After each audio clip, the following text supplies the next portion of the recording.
taking the time to watch it, because these meetings generally contain information that we're trying to get to you guys, and this is the best format that we've ever found to be able to disseminate it to everybody in a uniform kind of manner. So we'll kick off today with Tom. I think has some IT items. We'll move from Tom to either Linda can go or Rachel, because Rachel had a few things she wanted to say about GSN, and then we'll get into the technical part proper. So Tom, if you're ready, go for it. Y'all may have noticed that we've had a couple of IT issues lately. Really? We I love faxage. That was sarcasm. I love faxage. Woohoo! yoo-hoo. We're replacing our firewall, Lord willing, and it's just very complicated. And so we still have some issues. One thing to let you know, email.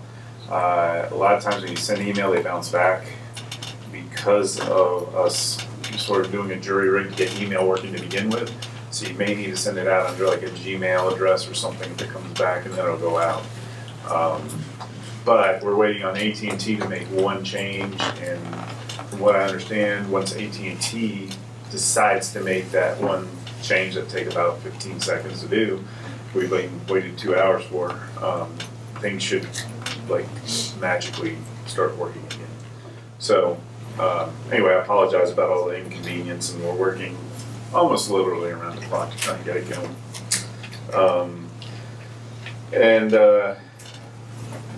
I really don't have a whole lot to say. One thing is, when y'all are like out with new people, training them or showing them things, especially regional people, try and make sure they have a lot of work with the iPads. I mean, even to the extent of, this is the home button. I mean, it's very hard to explain to somebody what a home button is over the phone if they have no idea. And you can say there's a little dimple in the bottom layer of it's just very hard to explain it. But a lot of times, sometimes there's issues with the iPad where you have to double click the home button and swipe up on FileMaker and go back in, and it fixes everything. It's just a connection thing. And once again, that can take a half hour to explain to someone over the phone that doesn't know what an iPhone is or an iPad is and never had access to it. So whenever y'all are training people, just try and give them some general information that would help us at 2 in the morning too. Also, just real quick, last night when I was twiddling my thumbs here, I installed Linda's autopsy form. And so under the donor tab with the forms, there's a little 2 columns of forms there. Bottom right, it says autopsy form.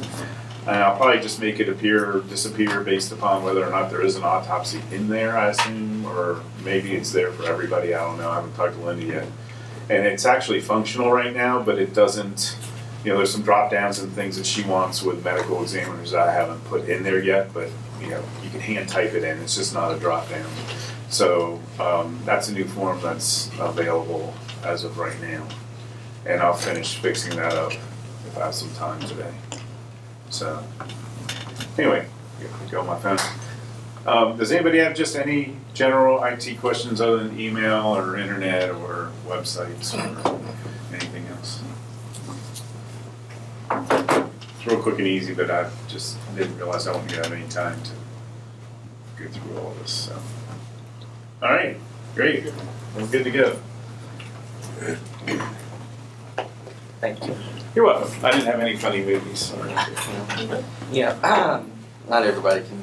funny videos. I need one minion today. Okay, who? Go for it, Rachel. I just had something quick to say to folks about transferring GSN tissue. Surely everybody's noticed since the last meeting, unless you're new, that since we changed our policy with accepting tissues in a GSN, we really have way fewer tissues to transfer.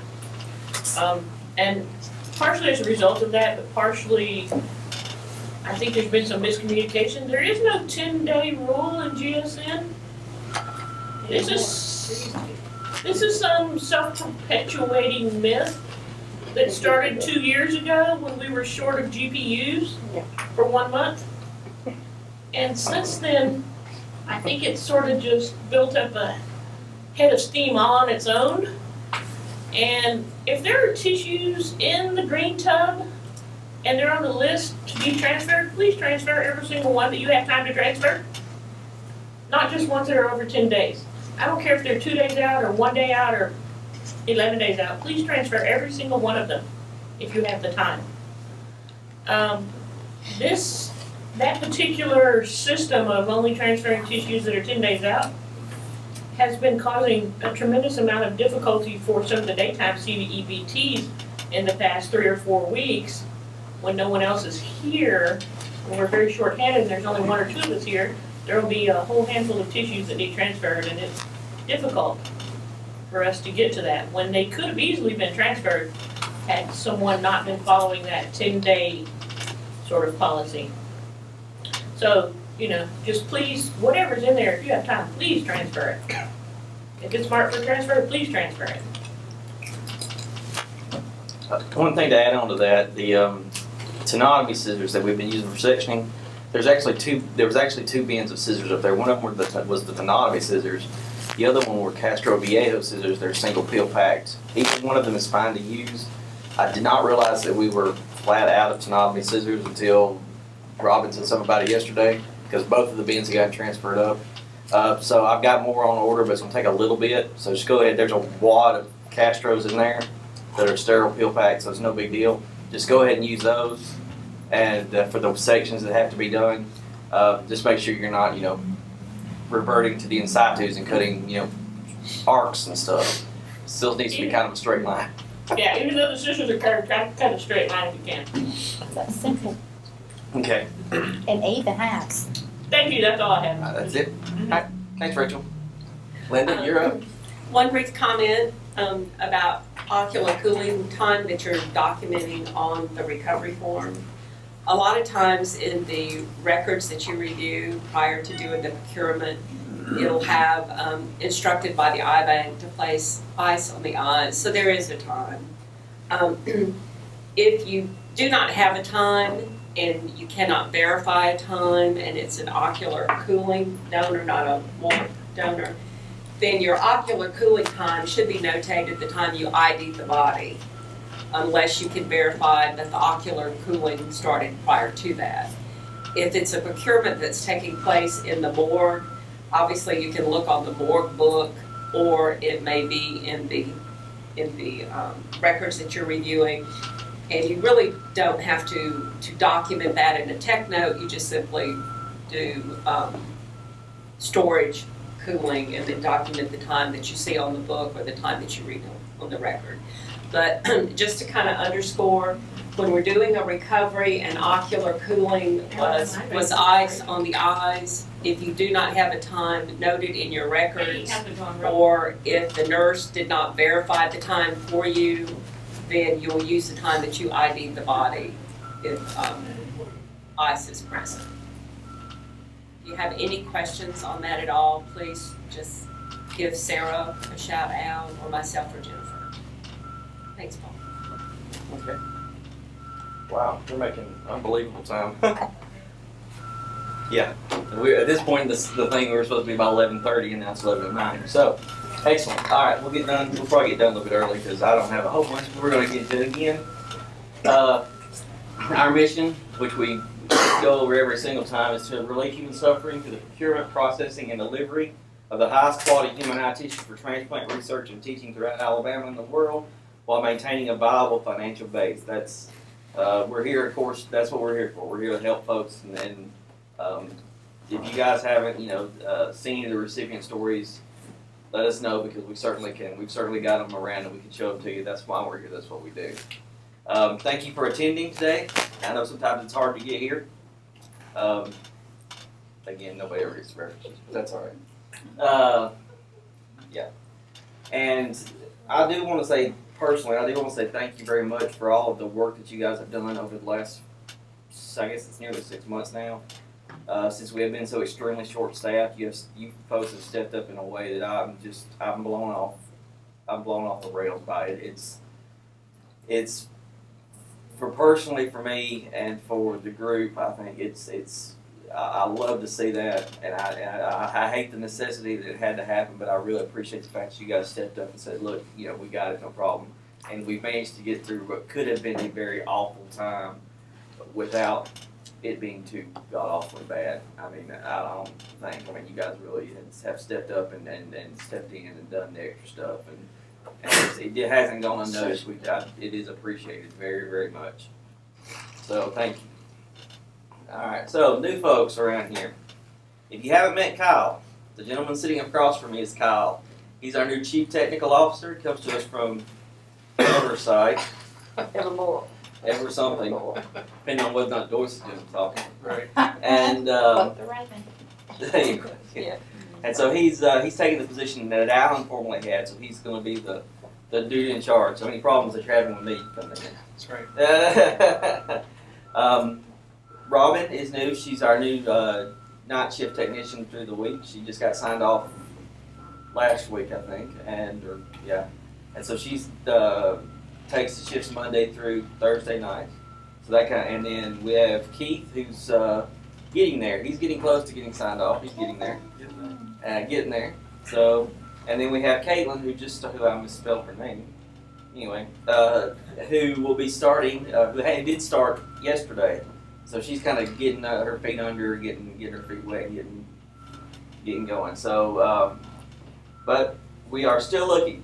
So, you guys know anybody who are interested, who might be interested, who think, hey, this is pretty cool? Still looking for folks. So, because we're trying to get ourselves fully staffed for the first time, and I don't even know how long.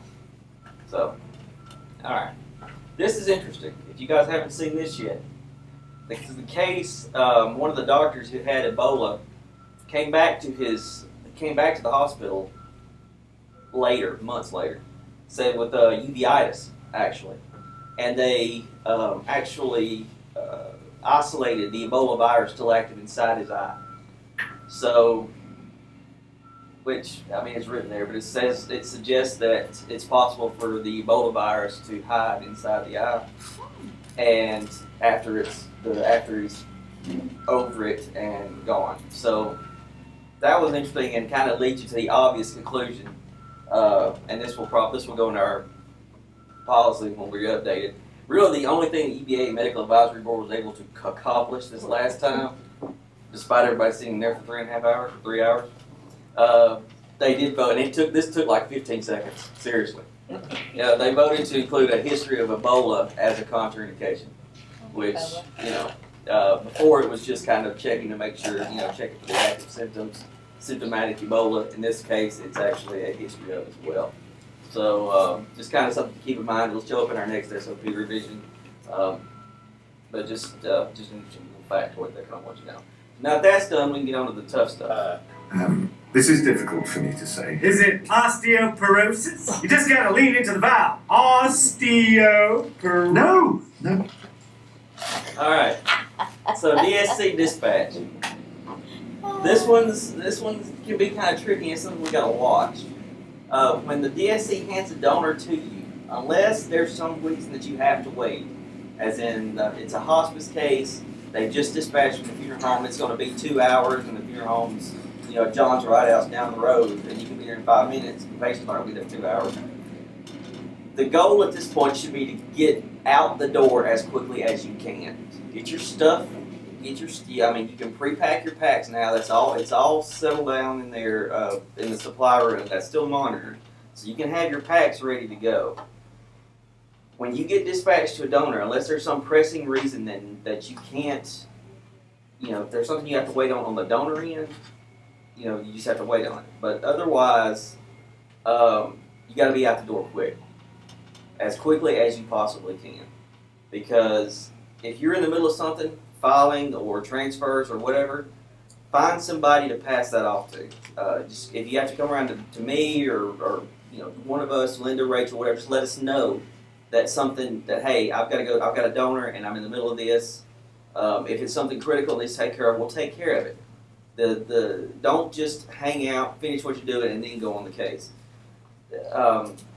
This actually is something that we can track, honestly, from dispatch. From the point at which the call center gives you those cases, the point at which the cars get checked out, that can be fairly easily tracked. It's going to have to be tracked because, to be honest, we're getting funeral home complaints. I don't know how much of it is what the goal is here is to eliminate as much as possible. Anybody being able to say, well, your technicians didn't get their job done quick enough. Okay, you know, if there's a delay, and there's going to be delays on cases, I do not want it to come back on us. If you know, so that's the whole point of this. Okay, so I just want everybody to be mindful of the fact, you know, case out the door as soon as you can, because you know, you just gotta, and it helps the tissue too. Obviously, the less time that tissue can spend open to the air before it gets in an optisol, the better off it looks. You have anything to add to that? At least not at this point. I mean, I'm working on with Paul behind the scenes and Kim to kind of give you guys some time frames to kind of shoot for. But I think using Paul's words as quick as possible is the best way to do it for right now. But just know in a month or so, if not sooner, we're going to try to give you a little more better time frames as far as minutes, hours, whatever that looks like. Being in iBanking for as long as I've been, I understand there's always going to be things that are going to slow things down. But you know, as long as we can do the best that we can, that's all we can ask for from here. And that's it. I mean, as long as we're doing the best that we can do. And sometimes, you know, some of these folks have unrealistic expectations. You can't. They can't expect us to physically be engaged and get a case done 45 minutes after we're notified of death. It's not short of a teleporting machine or little portal guns. It's not possible. So, and even then, but the idea is to you know, make it as smooth and as quickly as we can do. Anyway, all right. It's because it's all about communication, really. I love this little sign. I don't know why. That's awesome. They wanted to make sure they covered all their bases. I love that little sign. All right. So again, and a couple more things about recovery. Be sure to confirm fluids. Most of you guys are already doing that. But if you're there and you had to be at an ER case, nursing staff is still there, they haven't changed over, and they're like, well, if they're still there, just ask them. Say, hey, you know, what do you come in with? How much do you guys give him? Because documentation of that, and again, most of you are already doing it, documentation down that on the front end saves a world of headache on the back end. Am I right? Mm-hmm. Yeah. Mm-hmm. So that can't be underscored. So the other thing is the summary of records.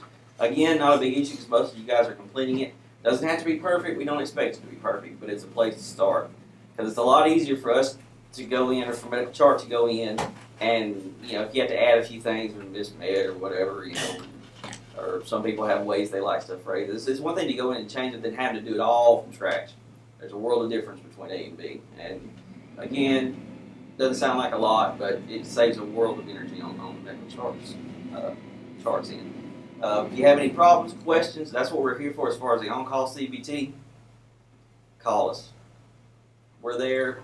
I mean, I sleep with my phone by my bed anyway, and you know, we'll pick up. It may or may not be that coherent.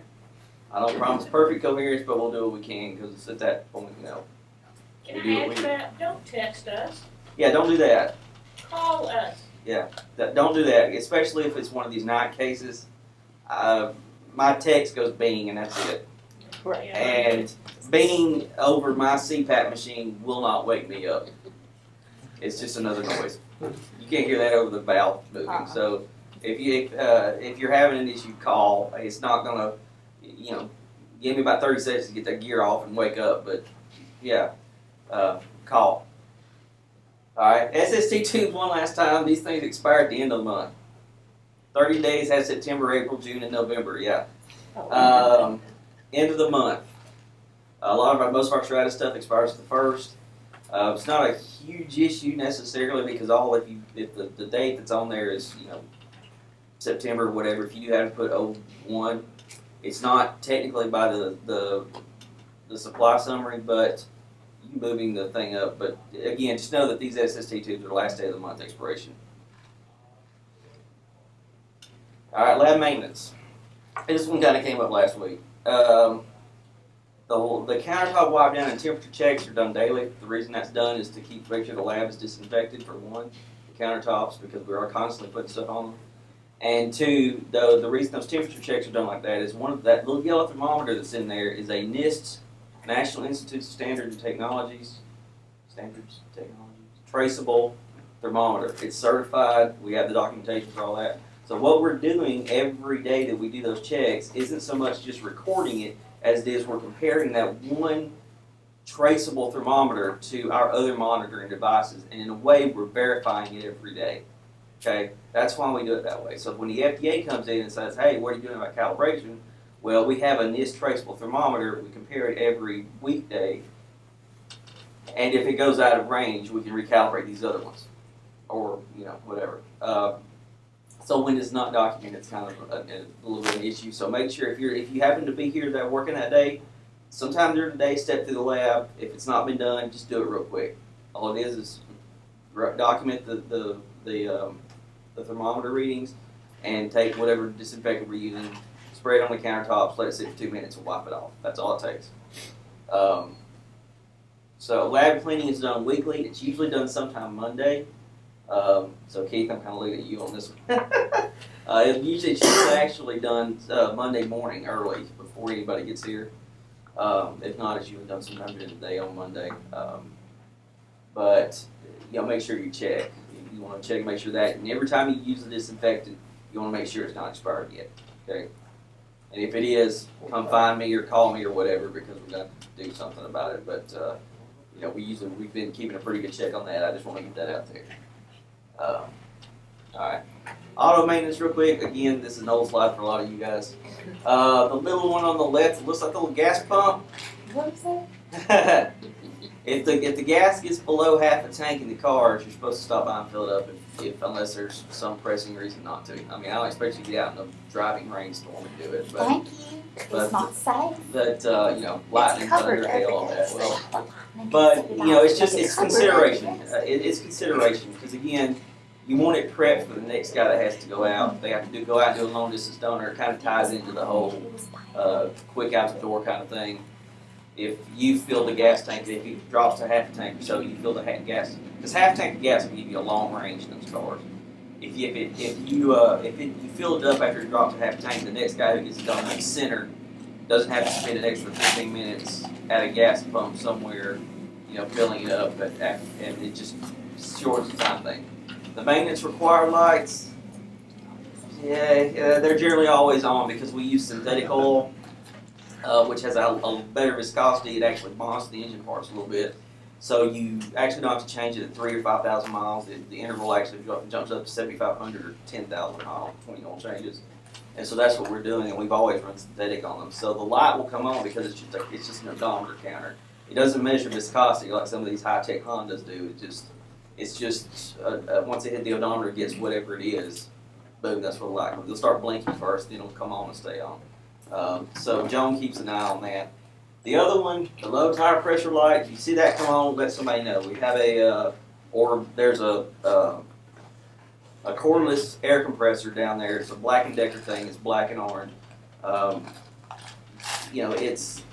This means that one of these tire monitors in there, the tires are supposed to be set at 32 psi per tire. If it drops below 4 pounds, if it drops below about 28 psi, that thing will kick off. So that's usually not low enough to make a difference in the tread. It'll make a difference in wear over time, but it also can do it if you got a nail in it and the tire's really getting flat. If you see that, it's going to cause uneven wear at best. So make sure somebody knows so we can, if we can either inflate it, see if it stays inflated, or get it patched if it's something that's got an issue. I think we had one last week that wound up having to be patched or plugged or replaced for all I know. Because I don't ever seem to get the ones that can be patched. Mine always have to be replaced. Speaking of cars, be afraid. Be very afraid. This is my 15-year-old daughter. Yes, this is my 15-year-old daughter learning to drive, so be afraid. You should just send out a warning email to everybody when she gets in the car and someone doesn't stay home. Yes, instead of the safety Yeah, don't they net. have the GPS tracking?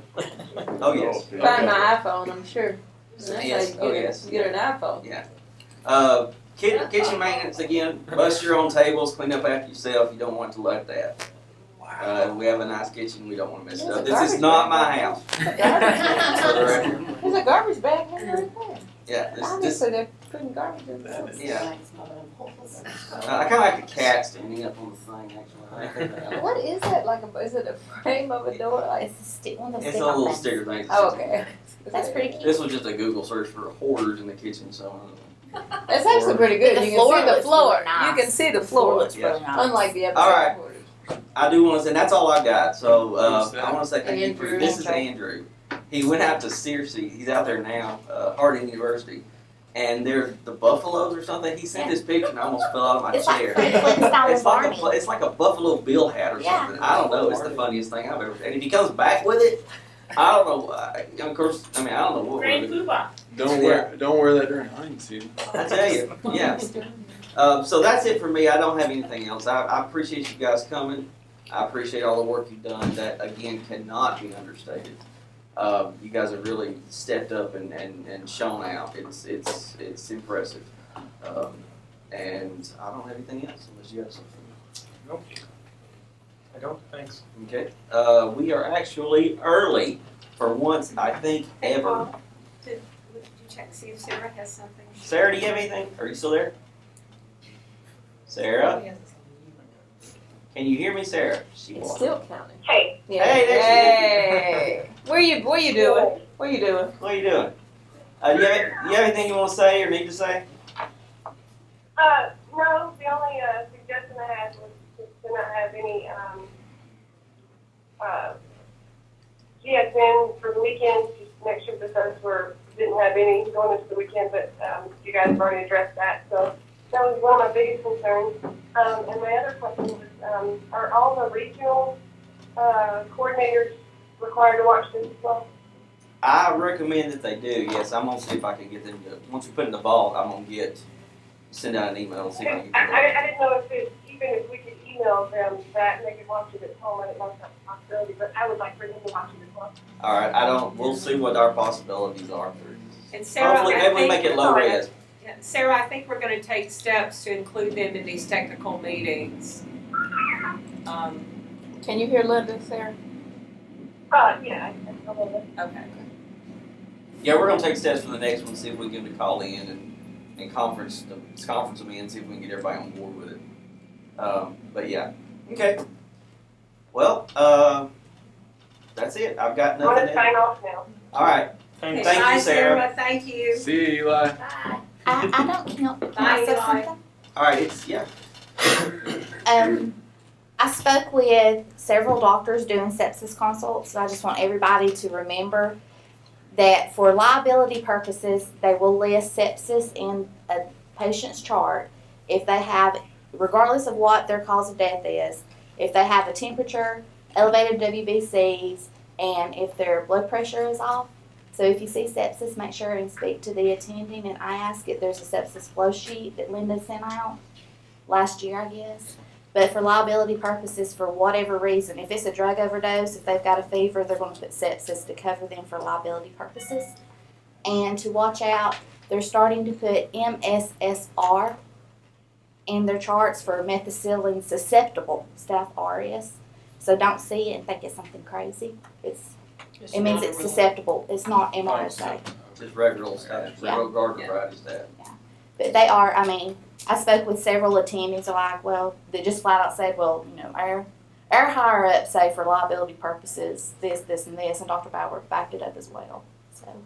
Well, that the FDA too, if you look at their definition of sepsis and good tissue practices, or donor eligibility, Good tissue, good tissue practices, their definition of sepsis, they have a list of things, and they say if you have any two of these, you know, it becomes an issue. And of course, it's elevated temperature, or subnormal temperature, elevated subnormal blackout. It's the things that our patients mostly have because they're And you dying.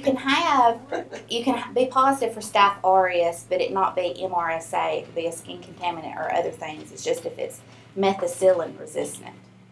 So you'll have to ask. So if we can't find the attending, then will we call first before we procure, and then you'll do Yeah, a if you sepsis can't consult? find the or- attending, bounce off whoever will call. Okay, and then And I mean, it's at some point, sometimes this stuff just evolves down and you're making your best guess and we follow it up later, and that's the way it's Yeah, supposed that's to my be. middle name. Okay. Huh? That's my middle name, Carl.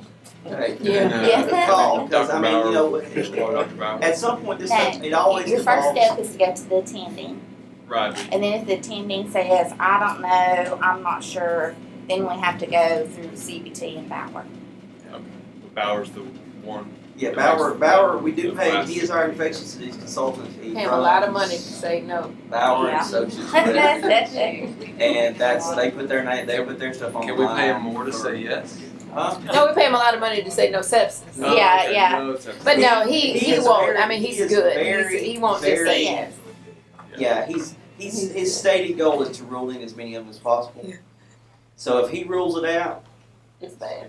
yeah, if the ones I've seen him rule out are ones that are you know, we're just kind of doing, we would have ruled them out anyway, just from once we got all the information together, it's kind of like, well, let's run it by him just to be sure, and then, you know, so he's really good about that, so. And the whole sepsis with liability, which is true, but it really comes down to their word for their definition of liability is actually money. Because if they can't diagnose sepsis at the beginning of an admit, they won't get paid for treatment of sepsis halfway through. So most 95% of the people will put sepsis or possible sepsis, so it's there at the admit. So if they do go septic, they can get their money. Yeah. So, but that was a very good point, Jennifer, to make sure that, you know, as you see sepsis, don't automatically Panic. rule it out. And it's almost everybody that gets admitted, at least in Detroit, they all had sepsis. So Yeah. in Chicago too. There I'm was. assuming it's down here too. So We had an OD, like she may have been there for 4 hours, but she was septic. Right. She was septic, because she had a fever. She was septic. So it's like everything else, you gotta follow the money sometimes. yeah. All right.